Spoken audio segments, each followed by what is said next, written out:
Here we go. Loud and industrial, the Sten wasn't exactly the stealth weapon the Royal Marine Commandos wanted.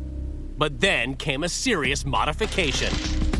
In 1943, a silencer was added, making it the first suppressed submachine gun. By using a silencer for the Sten gun, the Royal Marines were able to operate covertly, and that was a big advantage.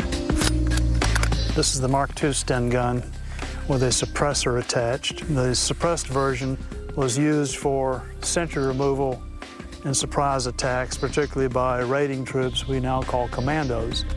Going hot!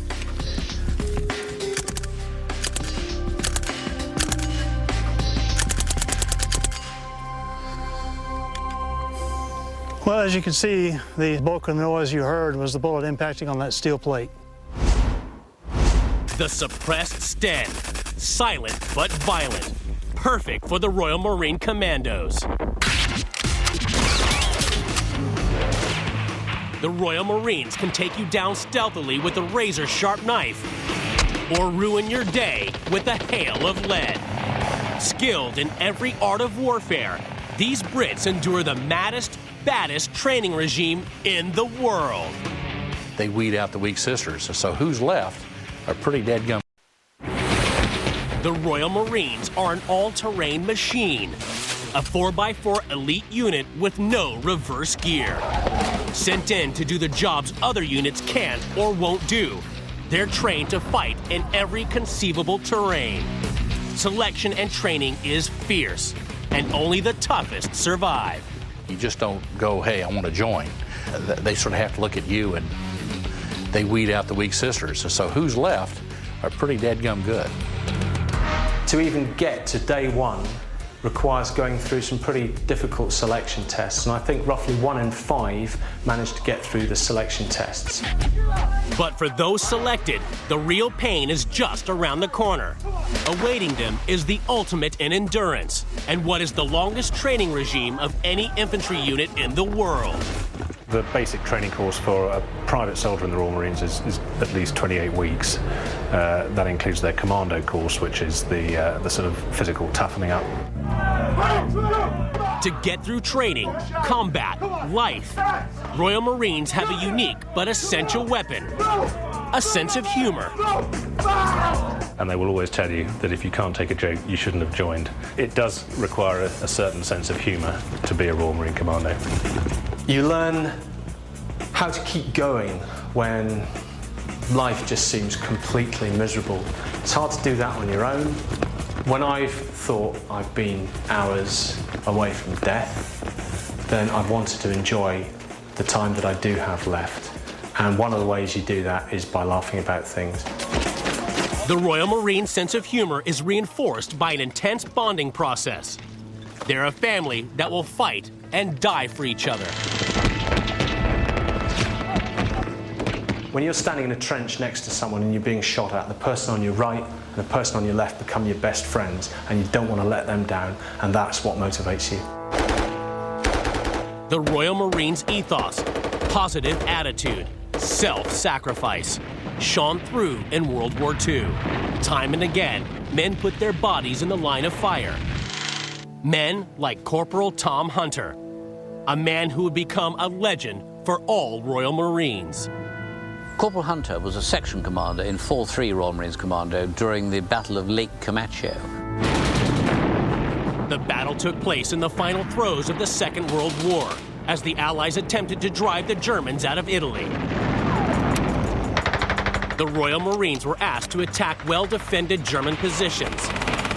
Hunter and his men were exposed and taking a pummeling. His troop was pinned down by German machine gun fire, and Hunter grabbed his Bren gun, got onto an exposed piece of ground, gave supporting fire, and then raced in with his Bren gun and destroyed the enemy. Having seen his mates receive a battering from the German machine gun posts, Hunter had gone and taken them on single-handed. Guns blazing, an action which saved his friends' lives, but cost his own. Hunter was killed in the process and was awarded the VC posthumously. Unleashing hell, Hunter handed out his own brand of gunishment using the classic Bren. Based on a Czechoslovakian design, this British beast first hit the battlefield in 1938. In the grand scheme of things, the Bren gun is a very important weapon. This is the base of fire weapon for the British Army in the Second World War. This is the thing that keeps their head down while you maneuver against them. It's a very slow firing weapon. And because it's slow firing, it's very accurate. And it's a fully automatic weapon. When you pull the trigger, it fires fully automatically. But because it fires fairly slowly, you can milk the trigger and get single shots out of it. Some men get so good with a Bren that they can even play tunes on it.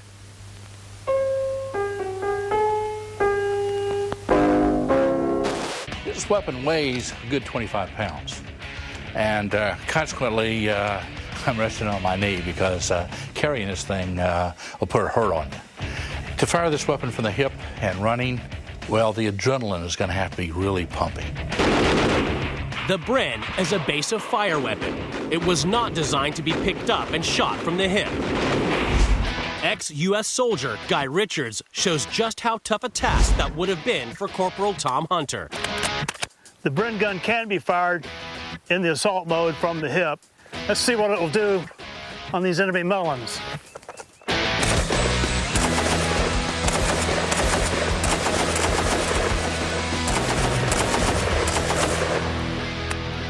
As you can see, the Bren gun can't be fired from the hip in the assault mode.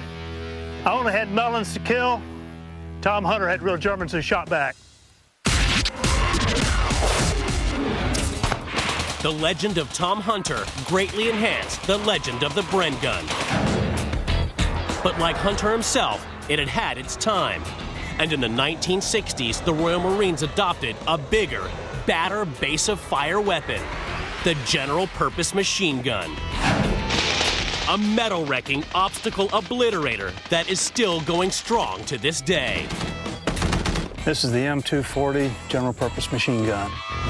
This weapon replaced a Bren gun, and it gave a good deal more flexibility. The Bren, although it's an excellent design in its day, was limited by a 30-round box magazine. This is a belt fed, and all you have to do is keep running belts through it, clean it out every now and then, it's good to go. This is an infantryman's delight. Okay. Going hot.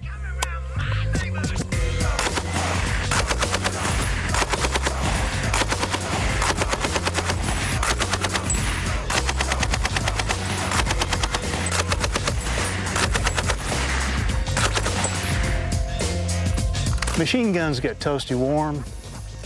Let's look at the sizzle.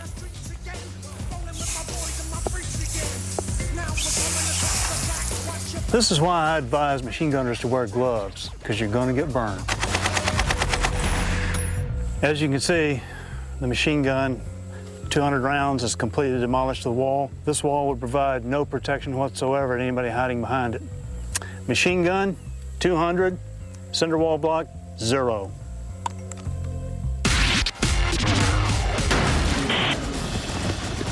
Heavy firepower and an iron will has given the Royal Marines an edge in countless conflicts. But bringing the pain with a wall of lead rain isn't always the solution. Time and again, they've taken standard issue rifles and made every bullet count. Imagine, if you will, rifle fire of an accuracy and volume which had never before been seen on the battlefield.